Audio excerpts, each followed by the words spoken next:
Wouldn't it be great if there was one really easy direct path to becoming a successful trader?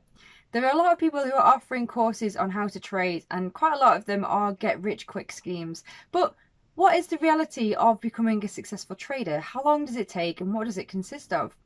In this video, I'm going to share with you 3 crucial steps that I've experienced myself in my 3 months of trading live with a small account, and which I think are really important to make you a successful trader. In fact, these 3 crucial tips are what I wish I knew before I went live trading Forex, so stick around.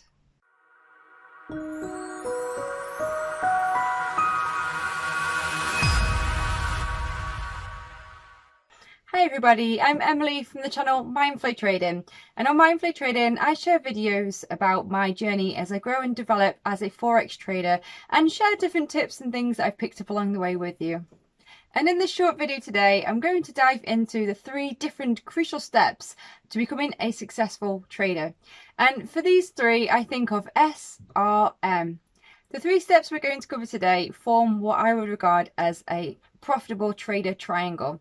I feel that each of these 3 points are not necessarily stronger than the others, but they all work together and they're all just as important as each other to formulate a strong trader.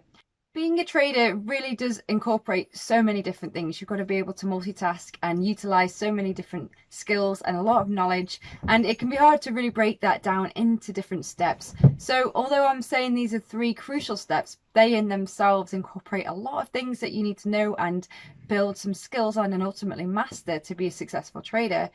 Let's break them down individually. And the first step we'll jump into is strategy.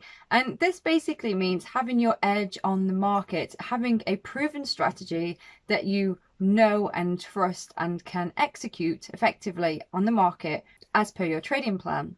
And from my experience, I went into this approach by going onto the demo. I paper traded in a simulator for 30 days before I went live, and that was where I practiced my strategy. What I didn't realize was just how important this step was, because although I did follow a plan in a sense, I didn't have it written out and I didn't have checkpoints, but I did have a rough idea in my head of the plan I was following in regards to the time frames, in regards to my risk, which we'll come on to in a bit, the stops, the profit targets, and then basically what you're looking for to actually execute and get into a trade. I had all that in my head, although it wasn't written down, so I was following a similar plan.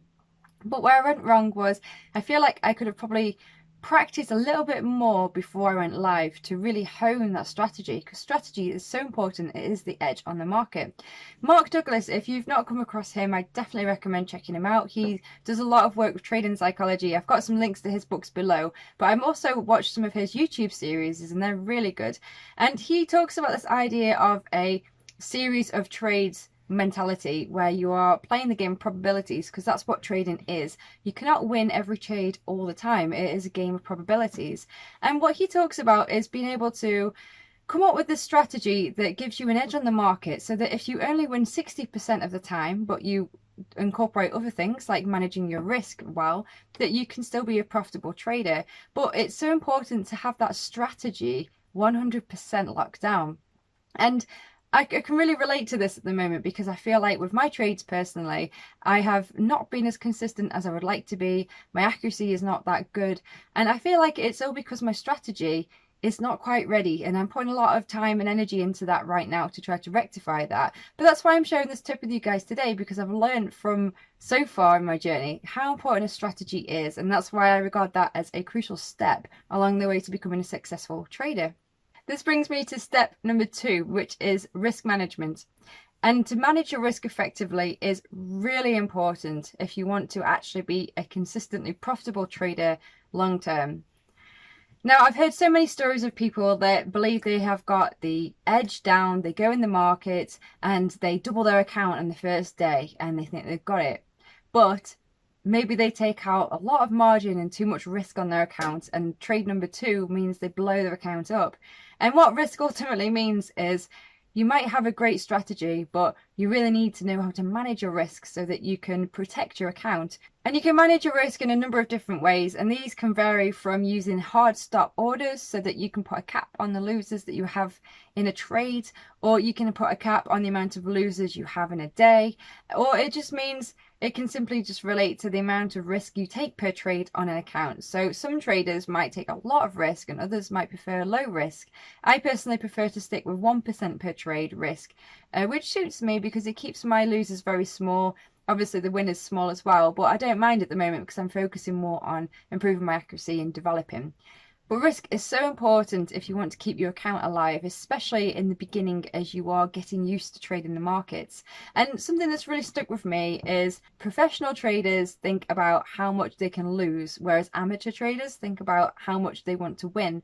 And that's the difference with risk, is focusing on what you don't want to lose and capping your losses, and then ultimately you let the winners take care of themselves. And as I mentioned earlier, there are many different ways to manage risk on your account and in general when trading. I have made a separate video, I'll attach a link above, which goes into a little bit more detail on risk management, specifically how you can manage your risk that you take per trade. I personally, I've just really felt this to be an important step along the way. And I feel like that's how I managed to keep my account alive in the first 3 months of going live. So it's certainly not one to be underestimated, is risk management. And the final step in our triangle of becoming a successful trader is mindset, also known as trading psychology. And this is, again, just as important as risk and strategy. And that is because a lot of trading is based on mindset, and trading can get extremely emotional, especially in the beginning when you're getting used to it, because, you know, it's not nice to lose money. Trading psychology is a huge topic, and as traders, we experience many different emotions in the market. You may have heard of some of them. FOMO, the fear of missing out. There's also the fear of losing, and there's the fear of failure. And I've experienced all three of those emotions throughout my trading journey so far.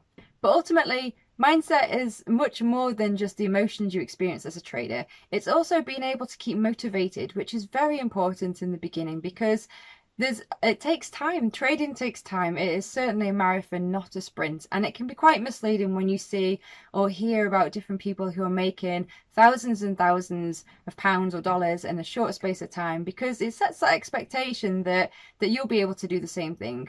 So if you actually don't do that in the first few weeks or months of trading, you can quite quickly lose your motivation for trading.